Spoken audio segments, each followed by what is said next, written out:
చంద్రబాబు కేబినెట్లో మహిళా మంత్రులందరికీ సెగ తగులుతోంది. నేరుగా సొంత పార్టీ నేతలే మంత్రుల మీద తీవ్ర అసహనాన్ని ప్రదర్శిస్తున్నారు. పదే పదే అధిష్టానం దగ్గర ఫిర్యాదులు చేస్తున్నారు. దాంతో ఇప్పటికే హోంశాఖ మంత్రి వంగలపూడి అనిత పిఏని బాధ్యతల నుంచి తప్పించాల్సి వచ్చింది. ఆ తర్వాత మరో మహిళా మంత్రి గిరిజన సంక్షేమ శాఖ చూస్తున్న గుమ్మడి సంధ్యారాణికి కొడుకు మీదే ఆరోపణలు వచ్చేటంత వరకు వెళ్ళింది. గుమ్మడి సంధ్యారాణి చాలా తీవ్రమైన అవినీతికి పాల్పడుతున్నారు అంటూ సొంత పార్టీ శ్రేణులే స్వరం పెంచేటంత వరకు వెళ్ళింది. ఇప్పుడు ఇలాంటి సెగ మరో మహిళా మంత్రి సవితకి మొదలైపోయింది. ప్రస్తుతం సత్యసాయి జిల్లాలో ఉన్న పెనుగొండ అసెంబ్లీ నియోజకవర్గం నుంచి ప్రాతినిధ్యం వహిస్తున్న సవితకు సొంత పార్టీ నేతలే తీవ్రంగా మంటపెట్టే ప్రయత్నం చేస్తున్నారు.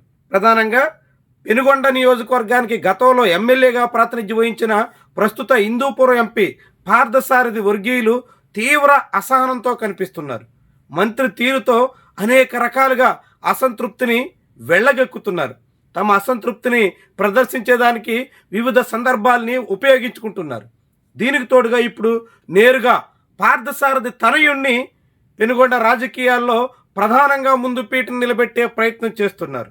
పార్థసారథి వచ్చే ఎన్నికల్లో బరిలో లేకపోయినప్పటికీ ఆయన తనయుడు పోటీలో ఉండేలా పావులు కదుపుతున్నారు.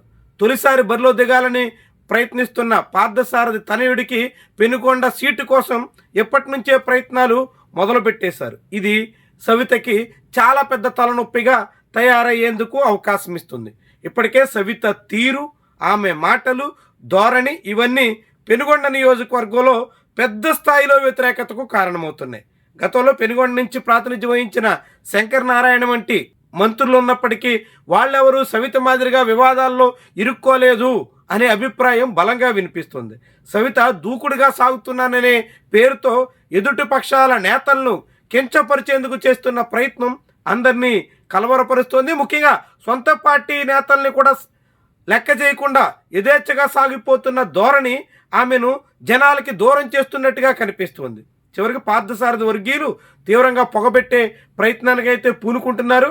అనేక రకాలుగా అవసరమైతే ప్రత్యర్థి పార్టీ నేతలకు సహకరించైనా సవితని సాగనంపేయాలి అనే ధోరణికి వచ్చేసినట్టుగా కనిపిస్తుంది. సరిగ్గా దీన్ని ఉపయోగించుకునే ఇటీవల పెనుగొండ నుంచి ప్రాతినిధ్యం వహించే ప్రయత్నంలో ఉన్న మాజీ మంత్రి ఉషశ్రీ చరణ్ దూకుడు పెంచుతున్నారు.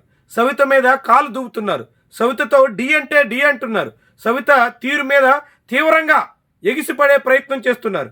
సవిత జగన్మోహన్ రెడ్డి కుటుంబాన్ని టార్గెట్ చేస్తుంటే ఉషశ్రీ చరణ్ నేరుగా సవిత కుటుంబం మీదే దాడికి పూనుకుంటున్నారు. సవిత తన తల్లి విషయంలో సాగించినటువంటి వ్యవహారాన్ని బట్టబయలు చేసే ప్రయత్నం చేస్తున్నారు. తద్వారా సవితకు చెక్ పెట్టాలనే ఉద్దేశంతో ఉషశ్రీ చరణ్ కూడా వేగంగా అడుగులు వేసే ప్రయత్నంలో ఉన్నారు. ఒకవైపు వైఎస్ఆర్సీపీ నుంచి ఉషశ్రీ చరణ్ దూకుడు, రెండో వైపు సొంత పార్టీ నుంచి వస్తున్నటువంటి సెగ ఇవన్నీ సవితను చిక్కుల్లో నెట్టేసే పరిస్థితి కనిపిస్తోంది. మరి ఇలాంటి తీరుని సవిత సవరించుకుంటారా, తన తీరుని సరి చేసుకుంటారా అన్నది ముఖ్యమైనటువంటి ప్రశ్న. గతంలో పెనుగొండ నుంచి ప్రాతినిధ్యం వహించినటువంటి వాళ్ళు కానీ, ఇప్పుడు ఎంపీగా ఉన్న పార్థసారథి కానీ వీళ్ళందా రాజకీయంగా ఎలా ఉన్నప్పటికీ స్థానికంగా అందరినీ కలుపుకునే రీతిలో వివిధ రకాల ప్రయత్నాలు చేసిన అనుభవం ఉంది. కానీ సవిత మాత్రం అందుకు విరుద్ధంగా తాను పట్టిన కుందేటికి మూడే కాళ్ళు, తన మాటే చెల్లుబాటు కావాలి, ఇది తన సామ్రాజ్యం అన్నట్టుగా వ్యవహరిస్తున్నారన్న అభిప్రాయం ఉంది. ముఖ్యంగా సవిత అనుచరులు అక్కడ ఉన్నటువంటి వివిధ కంపెనీల దగ్గర సాగిస్తున్నటువంటి దందాల మీద తీవ్రమైన ఆరోపణలు వస్తున్నాయి. సవిత బ్యాచ్ సాగిస్తున్నటువంటి అరాచక వ్యవహారాలు టీడీపీకి తీరని నష్టం చేస్తున్నాయి అనే ఆరోపణలు నేరుగా అధిష్టానం ముందు పార్థసారథి వర్గీయులు తీసుకొస్తున్నారు. ఇలాంటి అనేక విమర్శలు వెల్లువెత్తుతున్న తరుణంలో సవితకి సమస్యలు చుట్టుముడుతున్నట్టుగా కనిపిస్తుంది. మరి ఇలాంటి నేపథ్యంలో సవిత తన సొంత శాఖ పనితీరు విషయంలో కూడా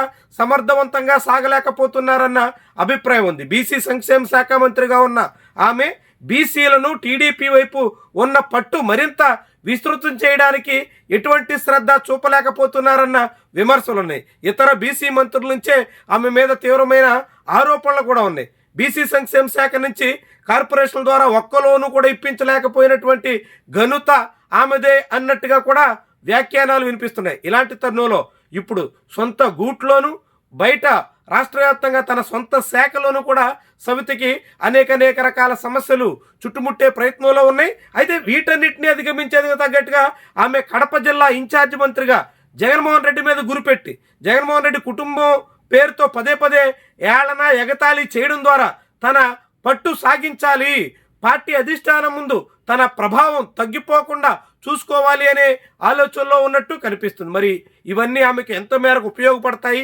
మళ్ళీ మంత్రివర్గ విస్తరణ ముందుకొస్తే ఆమె సీటు కిందకి నీళ్ళు వచ్చే ప్రమాదం ఉంటుందా? అవన్నీ ఎలా ఉన్నా పెనుగొండలో మాత్రం ప్రజల్లో పెరుగుతున్న వ్యతిరేకత ఆమెకు నిజంగానే పుట్టుముంచేసేటంత వరకు వెళతాయా? ఇవన్నీ కూడా ఆసక్తికరమైనటువంటి అంశాలు.